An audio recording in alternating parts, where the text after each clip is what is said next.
questions to ask, right? I campaign with the confidence rising. I told WDF don't switch, good times are coming on even deep diving. Fan cams, reactions, watch along, still the pride of London thriving. The Eagles of South, they flying. Keep your eyes on us, we ain't hiding.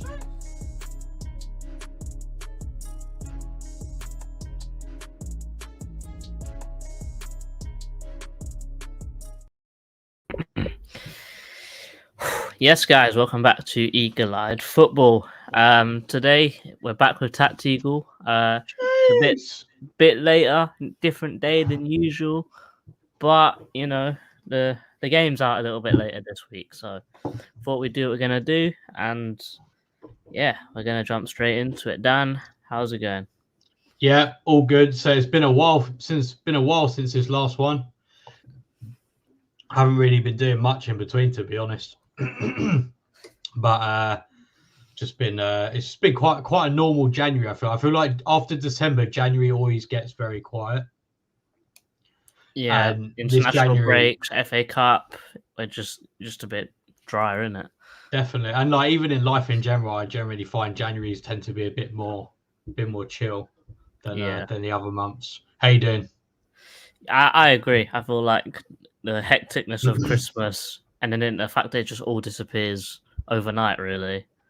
No, yeah, exactly that. But yeah, man, I'm excited to actually go to Selhurst Park again. Yeah, because I suppose the last time was by the time we do it, will actually be a month because we play Brentford on the 30th of December. So yeah, exactly a month. Yeah, so it is what it is. Before we start off, going to go in the comments. Big up Chairman. Big up Chairman. Big up Nate Spurner. Hope Elise says fit and pray. Tactics of the day: drop into a back 10 and Elise at right wing back. Clearly, he's been watching Dan really struggle to find something to talk about that one day, because that when you suggested that was a stinker. I can't lie. What was it again? I can't remember now. I think we was talking about Man City.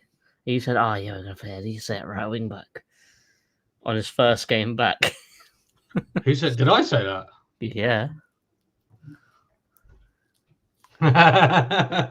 Well, all I'm gonna say is defensively, he's a lot better this season. Yeah, that's all I can say. Yeah, and but yeah, maybe I was asking a bit much.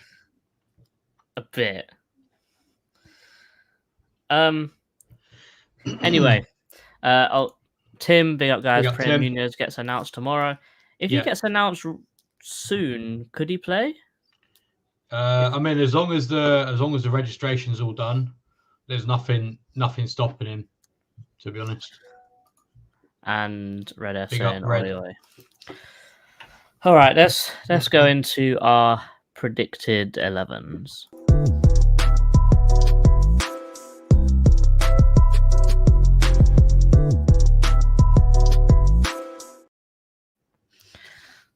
Okay, I had to go back through some injury lists again because I've actually forgotten.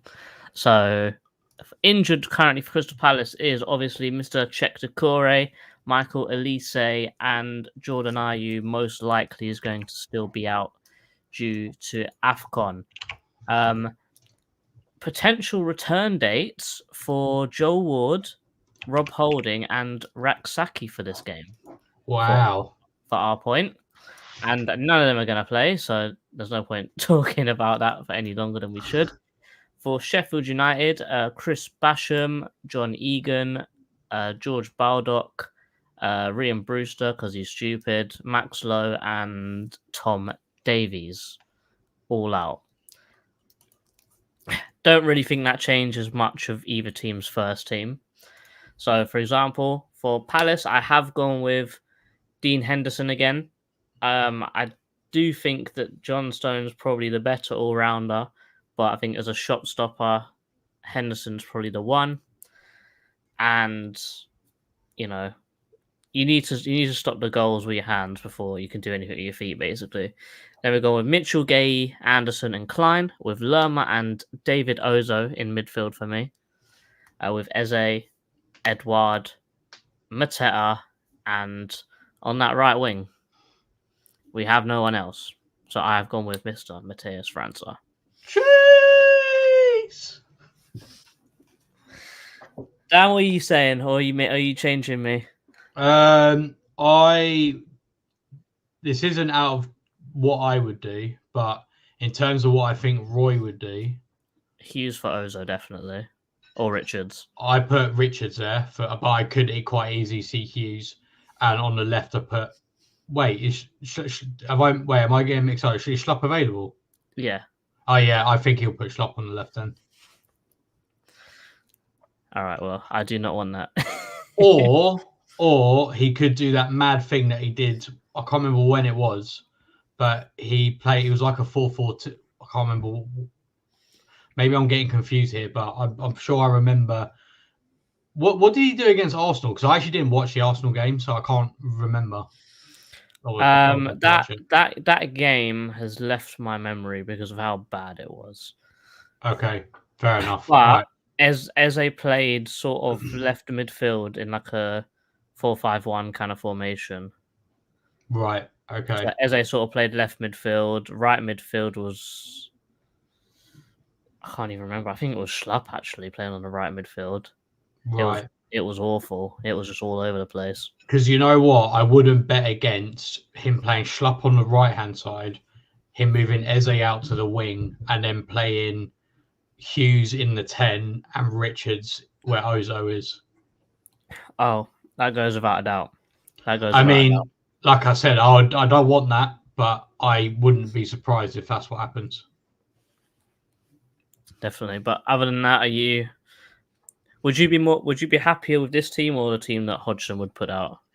I would definitely be happy with that team. I think Schlupp's going to come inside anyway. Pause. As soon as I said that, I knew you were going to call. I knew you were going to call pause.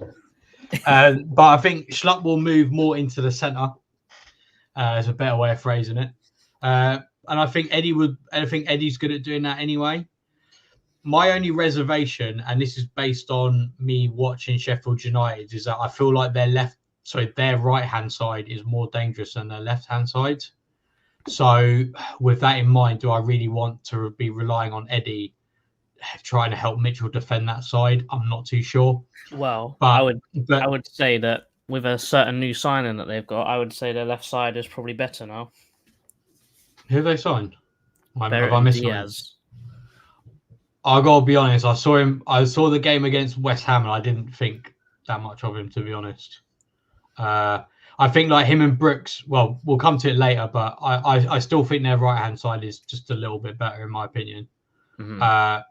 But yeah, with what you've put, I would definitely be happy with that. Or maybe, dare I say it, put Schlupp on instead of Eddie. But I think definitely Ozo and França starting, I think, should be done. Let's go to Sheffield starting 11. So I've gone with Fotheringham, Trusty on the left, Bogle on the right, Ahmed, and then there's some other stuff on the end of it. And then Robinson. In the midfield, we've got Souza, Brooks, and Hammer. And up front, you've got Diaz, Archer, and McAtee. Yeah, that's exactly what I had.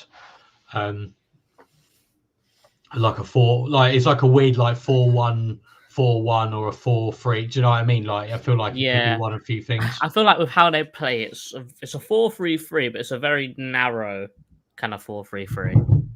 Yeah, a bit strange, but you know it is what it is. Do you want to go first or should I? I don't mind. Yeah, I'm happy to go first. All right, let's go into how they attack.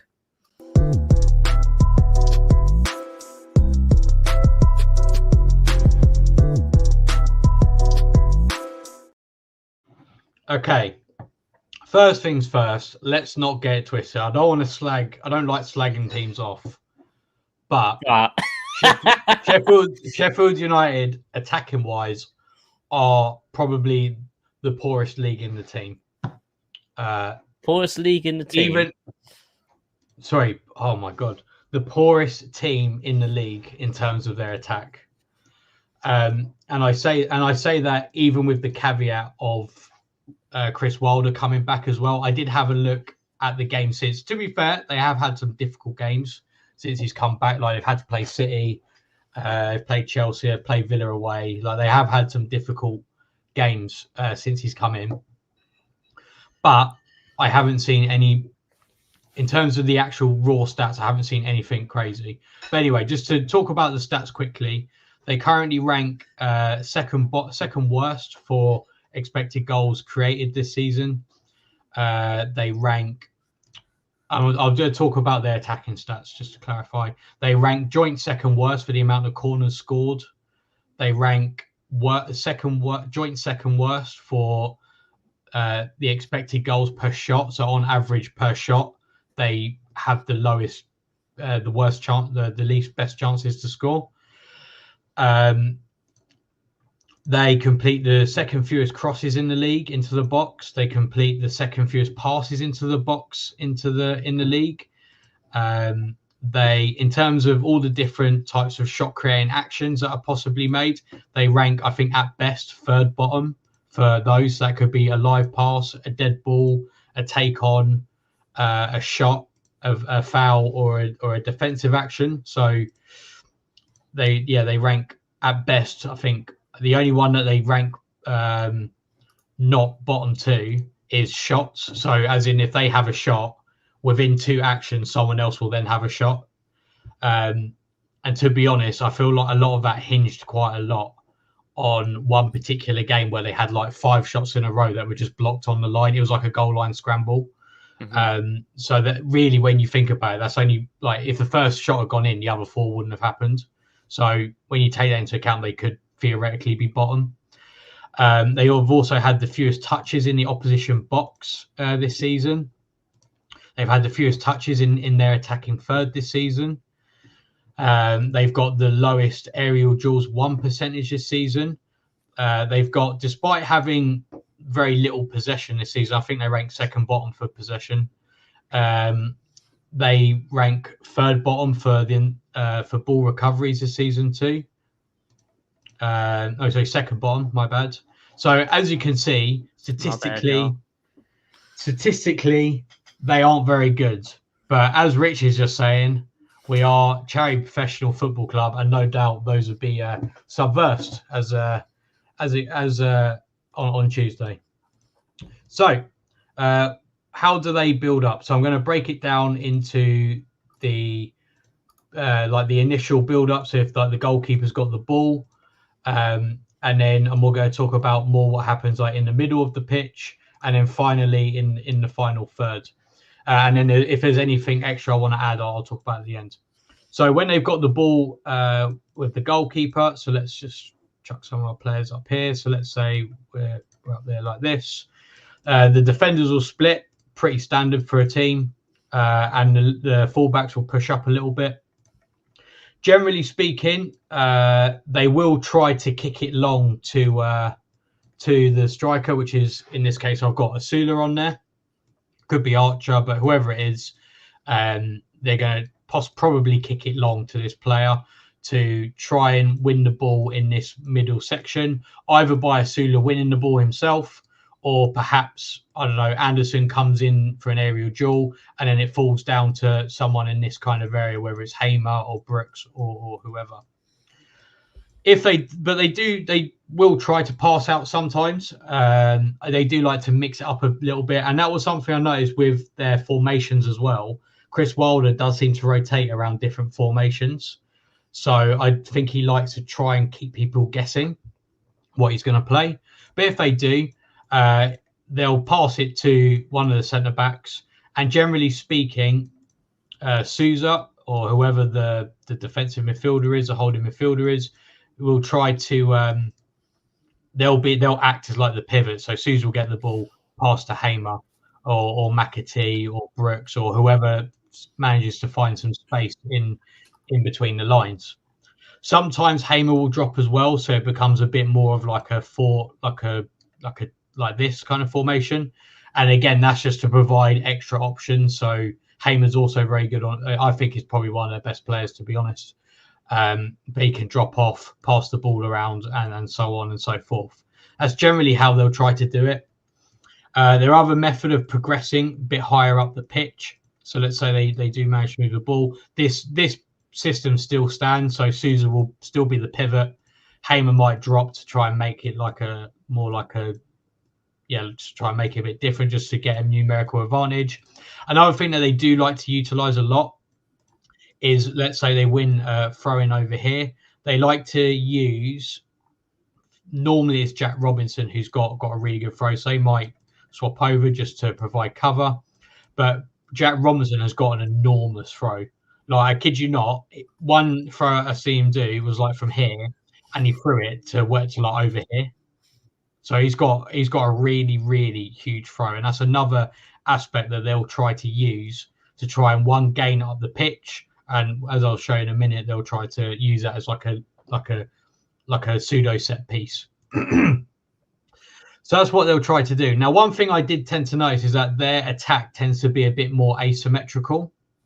So what I mean by that is it's different if the ball's on this side of the pitch than if it is on the left-hand side of the pitch, as in if you're looking directly at the goal.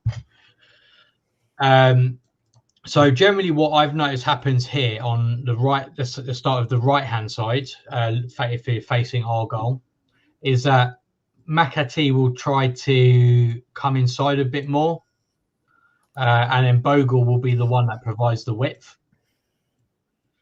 And then that's how they'll try to find space, and then these three will try to combine in this kind of fashion, like in this kind of area over here. And they're all very good at doing it. This is why I was saying the right hand side, in my opinion, is slightly better, just because all three of the, well, certainly Hamer and McAtee, they're both very decent on the ball, and I've seen McAtee do some very nice flicks, just one touch flicks, and Hamer as well. Has one got a good shot on him, but he's also he's good on the ball as well.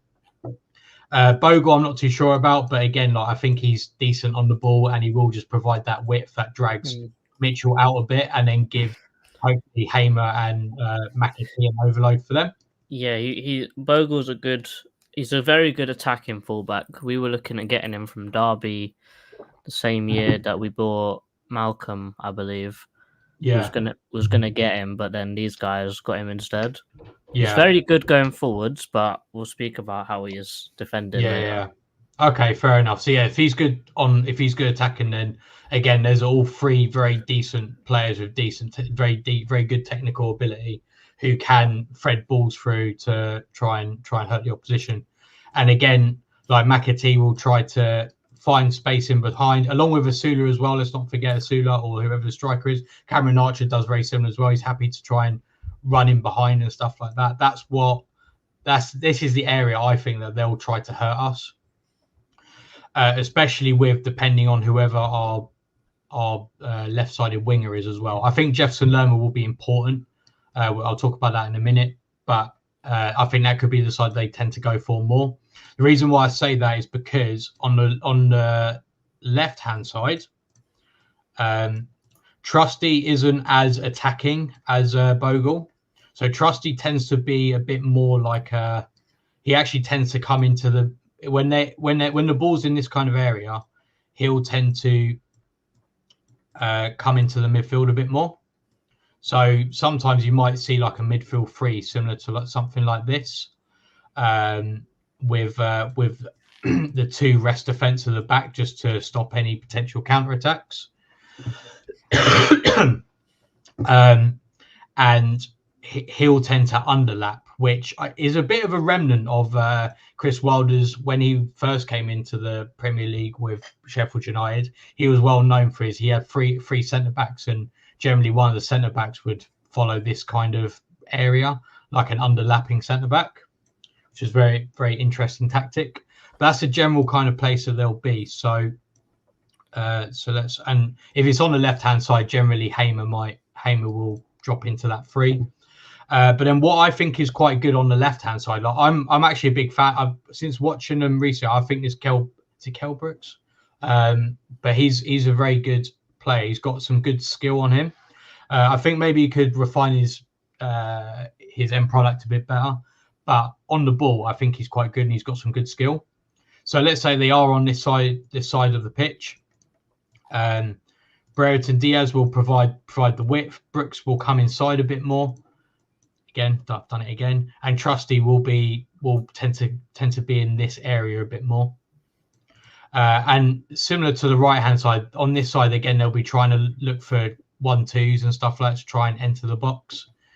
And yeah, so they don't really tend to. I noticed they didn't really tend to cross the ball that much. So let's say Brereton Diaz does get the ball. He's right-footed. He's going to try and again move onto the inside, onto his right foot, and then try and find a way there, either for himself or someone else. But what I thought was quite interesting, actually, that I saw was that sometimes I noticed Brereton Diaz and Brooks actually swap.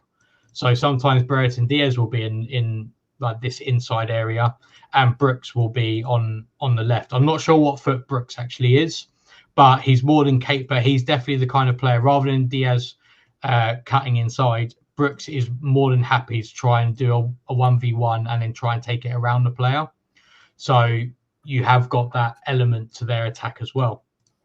So on the face of it, I actually think tactically they're not too bad. I think, to be honest, I think one of their problems is maybe they don't really have the players for it, or maybe Wilder, or maybe the stats are just like that because they've actually played some quite difficult teams since Wilder's come back. I don't know, but that's generally what they'll try to do. The only other things really that are worth noting is that this long throw has caused other teams problems. So if they're in this area, it's like Stoke with Rory Delap. They will try and throw the ball in there, and they will try to do it that way. Even though their set piece goals isn't that great, they did seem to be a bit more threatening under Chris Wilder. So I'm going to give them the benefit of that and say they're actually okay at set pieces, especially with this added bonus of being able to throw the ball into the box. Finally, the only other thing to really talk about in terms of their attack is that they do like to try to hit teams on the counter as well. So they will inevitably sit deep at points because, well, I guess they're just the kind of team that would do that. But they will try and hit teams on the break, and they've got some good teams, good players to do that. Like, they're all decent on the ball. They've all got some of them have got like good flicks, and like they're not slow either. So that would be something to watch out for, a counter attack goal. Now, in terms of how can we defend this, well, to be honest with you, I think the first things first. Actually, I shouldn't have done that. Oh well, never mind. First things first, to stop any counter-attacks, I think it's very important that we have Mark Gay back and Tyrone Mitchell back, because I feel like Anderson and Klein aren't the quickest people in the world. I don't want to be in a situation where we've rotated and, let's say, Mark Gay's gone into the midfield, we've gotten caught, and Chris Richards is there. I don't want that to happen. So I don't really want to see Mark Gay going into that midfield, just because I feel like he provides good cover in case they do break away. I do think they're quite susceptible to a decent press, to be honest. Don't get me wrong, they are probably going to lump it long, but that said, I think it is good to be able to do a press. So they do. So I said they split these defenders here. Let's say the ball gets given to Ahmed Hozic. I think if we go man for man in this particular situation, I think that's enough, because at this point they're not doing any crazy rotations or anything like that. So I think you can go man for man, or it'd be like a semi-zonal man for man kind of thing. So, for example, I think Mateta can just stand in the middle here to try and cover this space. So the only option there is to like go to Sousa, because Schlupp's covering Bogle, Mateta's covering Robinson, and even if he dinks it over the top, by the time he gets there, he's going to be in the same position again. Or if he goes to Fotheringham, then at least Mateta can close him down. Put Eze on Sousa, or whoever the 10 is. If Hamer drops, then I would like Lerma just to follow. And then at that point, they're pretty much covered, because I think that's, for them, is going to be difficult to play out of that. And even if they do play out of it, they're just going to kick it long anyway. And then hopefully with that, we'll be able to, if we kick it long, hopefully we'll be able to recover and win that second ball. So I think that can be done. When they're in these positions, we've got to be wary of their their rotations. So McAtee will come inside. Let's say it's on this right-hand side, just because, like I said, I think this is the more dangerous side, in my opinion. So let's say we're like this. So Sousa's there, Brooks is there, let's say, and Brereton Diaz is providing that, providing the width. So let's say we're something like this. Okay, yes, McAtee comes inside, but then I think what we can have is maybe Schlupp can come to Hamer. Lerma can drop just to follow McAtee coming inside. Done it again. And again, any players there, I feel like it matches quite well with our double pivot. If a player moves inside, we've got a player to cover. And again, if Bogle's providing that width, Mitchell's covering.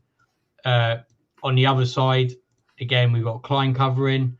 If they do want to switch it, which I didn't see him do very often, to be honest, then at least, we've got two players here. I guess you could drop Mateta into that midfield just to make it difficult for them. So then the only options they've got is to either pass it back or something like that. That's probably something that I would do. Try and nick it, and then either go on the counter attack or keep the ball and then attack them that way. Cool, and then that's it. Cool.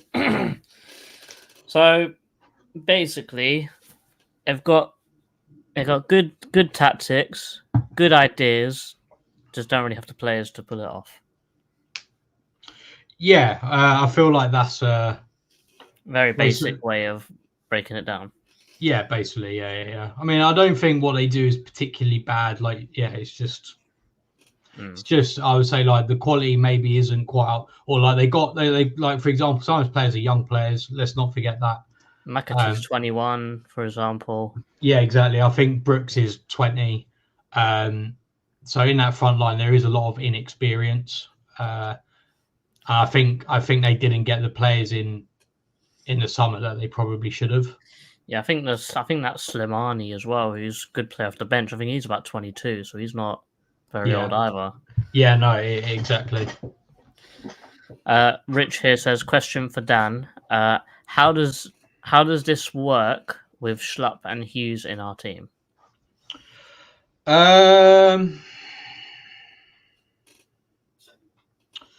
Well,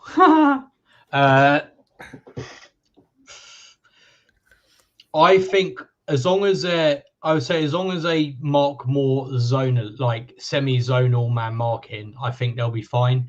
Because what I noticed with Sheffield United, if one of their players moves inside, the other player will swap with them. So it's not like they'll overload that particular area per se. They'll just swap players. So as long as they're it's not like, because I know Will Hughes is very immobile.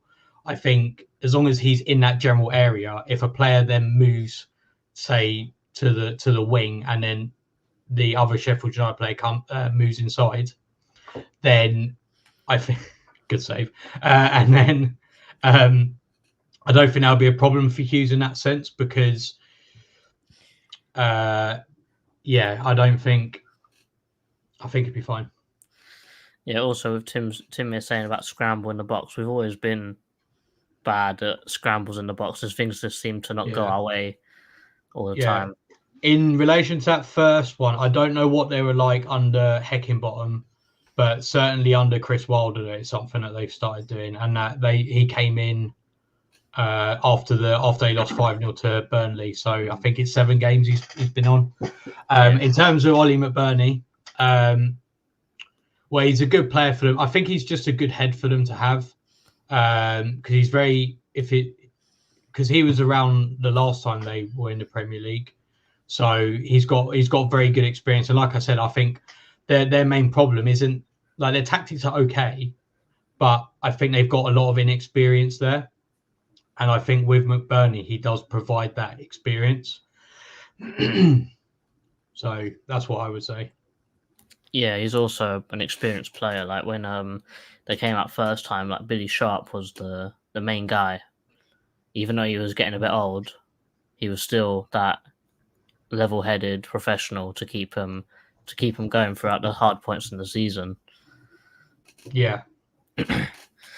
All right, let's get into how they defend, and it's not far similar of what Dan said about their attack.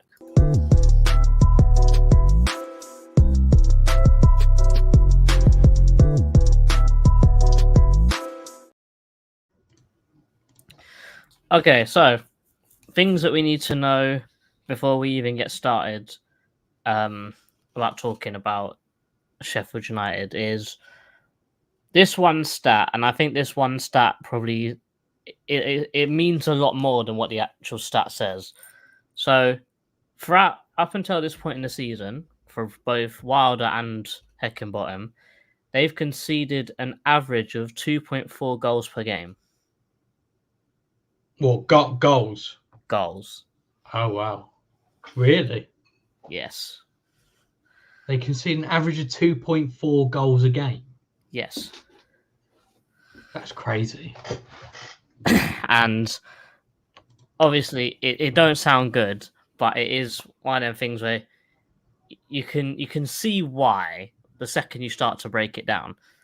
So, for example, they're a team that likes to follow some like sort of trend. So as Dan said, that they do like to do this silly inversed fullback sometimes, and then they've got obviously more in midfield.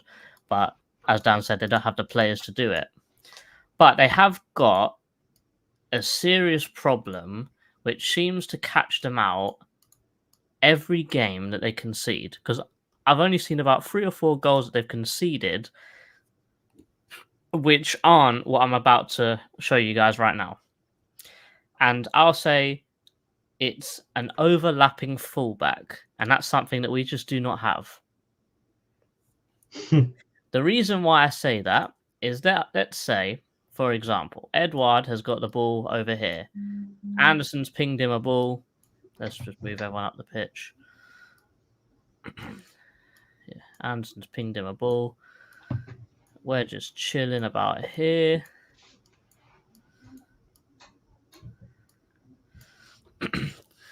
So Sheffield's first thought when the ball is out wide, the whole team shifts over. And I mean literally everyone.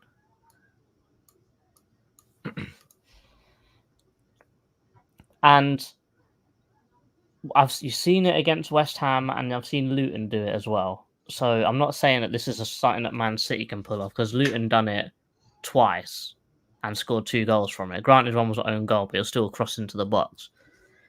The winger has it here. The centre-back is too worried about the ball going into the striker. The midfielder is too worried about the ball coming straight back to the fullback. And the winger, with McAtee, who, as Dan said, very young, very inexperienced, he's not blocking this pass into the midfield. That pass into the midfield is open.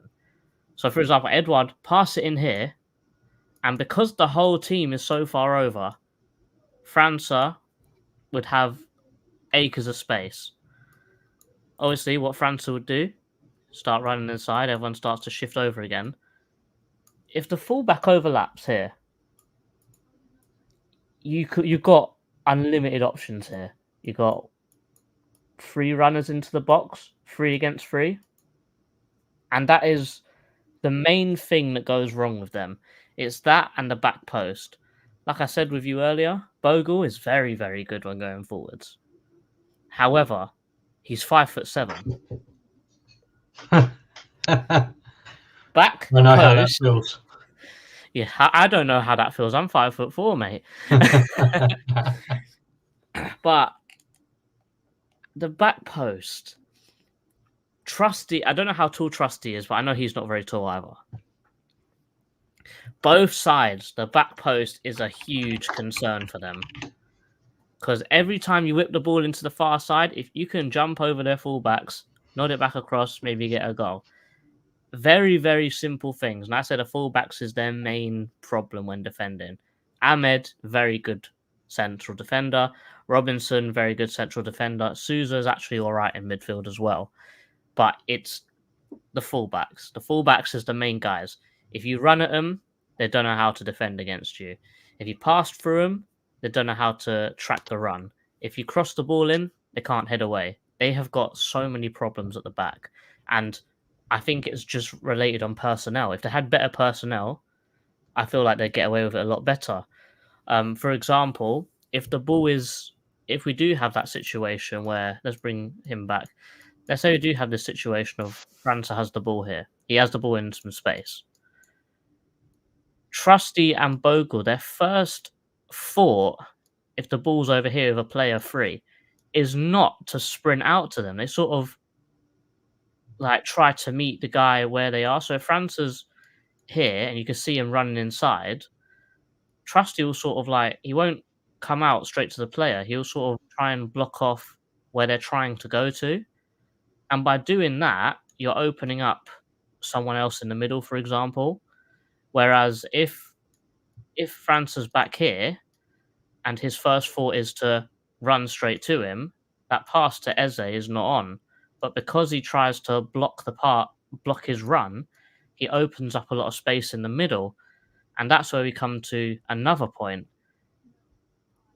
If the ball is ran to the byline,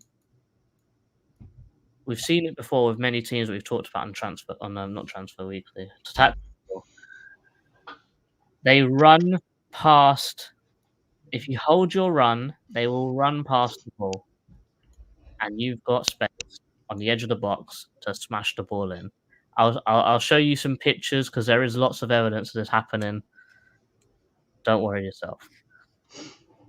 And I think the last thing I really want to talk about with the tactics board here is something that you guys could probably notice just by looking at where I'm placing all the dots. It's too tight, really. Like, everyone is in this tiny little area of the pitch. You should be a little bit more spread out. You need to be a little bit more aggressive. If you're defending like this, you might as well man mark. There's no point in zonally marking if you're all zonally marking the same space. You have a lot of times where they're defending and they're just running into each other, they're just getting in each other's way. And that's just a lot of ways that Palace can really just profit off of this. As you said, they do like to use Chris Wilder's old tactic of that overlapping centre back or the overlapping fullback. There's still issues with that. It's not a issueless tactic. If the centre back if they've got the ball and they try and initiate a counter attack, and Robinson goes, for example, I wouldn't say that they have the quality to take on someone like Mark. I would say Mark will already dispossess him and one through ball straight into Mateta at the other end. They leave spaces. Granted, the tactics and the ideas all well and good, but if you mess up the execution of it, you leave yourself to be counter-attacked upon again, even though you're trying to hit them on the counter-attack. Let's go into... No, not that one. That's the wrong one. I think, to be honest, based on what both of us are saying, to be honest, I thought this before I'd even looked at Sheffield. I feel like if we don't get anything less than a win, I would be very disappointed with a draw or a loss. Yeah, I think anything other than a win is a disappointment. But I would even say, even if we struggle to get a win, I would still say that is grounds to get rid of Hodgson. Well, I mean, I want grounds to get rid of Hodgson about 4 or 5 games ago. I've got grounds to get rid of Hodgson at the bloody Luton game. So, swings and roundabouts. But let me show you some images. Here you can see Sheffield United defending. You can see their back line. Dan, what can you notice from their back line? Well, it's not really a line for a start. And it's very narrow. There you go. Very narrow. So I would say 5 of their players here, apart from this one, is all so narrow that they're literally, this is a hell of a pause, but they are within the D. Yeah. Wow. I was expecting something bad, and that just went way over expectation.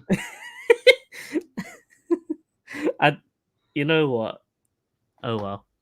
It's technically correct, even though it is a pause. Technically correct, the best kind of correct. Yeah, just Big up Futurama fans. But because of how narrow they are, the winger out here, acres of space.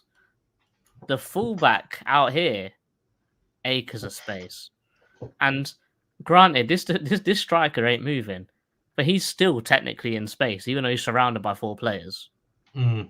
They're not very good at their zonal marking. I don't know whether it's a communication, whether they don't talk to each other, or whether they are just a little bit clueless of what they're actually doing when defending. Because, like I said, the ball gets passed out to the 45 over here, and what I said before, the fullback will sort of remember the fullback was over here. The 45 grabbed the ball, and this is probably inexperience from the Luton winger here. He didn't get the ball and start running. He's turned, had a look backwards to pass, and then he saw he had loads of space and started walking forwards. This image is about 5 seconds after this one, and the fullback is still nowhere near. And you can tell just by his body shape, he's jogging. He's not trying to get out there. He's not trying to put the guy under pressure at all. And because of that, because he's not tight enough, the 45 gets from there and literally just runs straight past him. Yeah. Because he's jogging, he's slowing down. The 45, very smart, just picks up the pace as he's slowing down. And because he's trying to cut him off and he's not body checking him, he could just run round him. And if he really wants to get him, he'll have to foul him at that point. 45, he shoots from here and it goes straight through Fotheringham's legs. For a goal. So, that could be, you could see that as lucky, you could see it as whatever, but they still made the chance. He had to finish it off. With what you said, Dan, I would kind of disagree. This is a little bit in your thing. This is a corner that Luton are defending here. That Sheffield United are defending here. And you said that they're very good at the counter-attack. I would disagree. I think they try to counter-attack. Yeah, I would say I disagree. Because if you look here, you see 1, 2, 3, 4, 5, 6, 7, 8, 9, 10. No one is outside of the box. So Luton have got no issue with putting everyone in the box as well. So if they win the ball, there's no outlet. You just hoof it out. Luton's keeper's going to literally just hump it straight back in there again because there's no outlet. Carbon copy again. The fullback. It's this. That is so bad. It's literally the same thing, isn't it? Carbon copy. It's the same thing. That's the left back. This one is the left back. That is so bad. What is that? It doesn't make any sense. Like, his body shape's all wrong. He should really be trying to see what he's doing. Because I think actually Cornet scores from this chance here. Obviously, don't know what he's doing. He's sort of in the right position, but this guy's getting in his way because, the zonal marking's gone out the window. Yeah. And, yeah, literally, Kufal runs. These guys have run past the ball. Danny Ings, loads of space in the middle. Granted, it is a great pass to thread the ball through to there. Danny Ings hits the ball. Keeper saves. Drops down. He runs in and smashes it in. And the zonal marking is all over the place. Running into each other, taking up each other's space, doing nothing. It is all over the place. Yeah. For a team that you think would rely very heavily on their defense, I'm surprised how bad. I'm shocked how bad the defending is. It's some of the worst I've seen in a while. Watch him keep a clean sheet against us now. Yeah, exactly. That is a extremely Crystal Palace thing to see. But what we need to talk about is, remember how I said 2.4 goals conceded per 90 on average? Mhm. I say that because this season, in 21 games, they have conceded 51 goals. Watch them get a clean sheet against Palace and watch them get a 1-0 win, because they've only scored 17 goals. I'm trying to see if they've only kept one clean sheet all season in the Premier League. So the only thing I can really say is if we do not win this, that's a catastrophe for Palace as a football club in general. Even with these injuries, even with Elise out, even with Ayew probably being out, we have to beat these guys. Yeah. No disrespect to Sheffield, but if you look at how our season's going, we're already in a bit of trouble. And these guys are here for the taking. We've beaten them already at the start of the season. Granted, it wasn't the easiest work for us, but we've got to do it again, man. We have to. Absolutely. And the thing is as well, like looking at our let me get up our fixtures. Looking at our fixtures as well, it's also a must win. It's also a must win anyway, regardless of whether we should beat them or not. It's a must win because after that we play Brighton on Saturday, Chelsea the week after that midweek, then we got Everton away, so that's 3 difficult games. So looking at our points tally, really, if we get 0 points in this game, then I don't see where we get 3 points in the following 3 games. Yeah. Same thing with like the Brentford win's looking huge. Like even though it was a good win, it's looking even bigger now. That Man United win is looking invaluable points right now. Yeah. Any point we can get just to stay up is needed because we've got 21 points in 21 games right now, right? That's it. Last season, Leicester at this point had 22 points from 21 games. They had a point more than us, and they still got relegated last season. So even though all these media people are saying, "Oh, Palace are fine," when their injuries come back, they'll be fine again. It's not. Trust me, it's not. They had almost their full team, and they still went down. Yeah. And losing someone like Decore is huge for us, and it looks like Chelsea are going to bid the full £25 million for Adam Wharton, which means that's probably why we're looking at the Birmingham lad now. Yeah. Instead.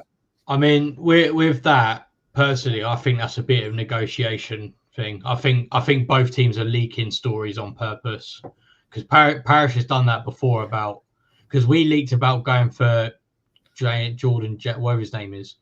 I always forget which way around it is. But we leaked it, and then suddenly Blackburn, and then suddenly it got leaked that Chelsea were after Adam Wharton. So I think that's a bit of negotiation tactics from both teams, to be honest.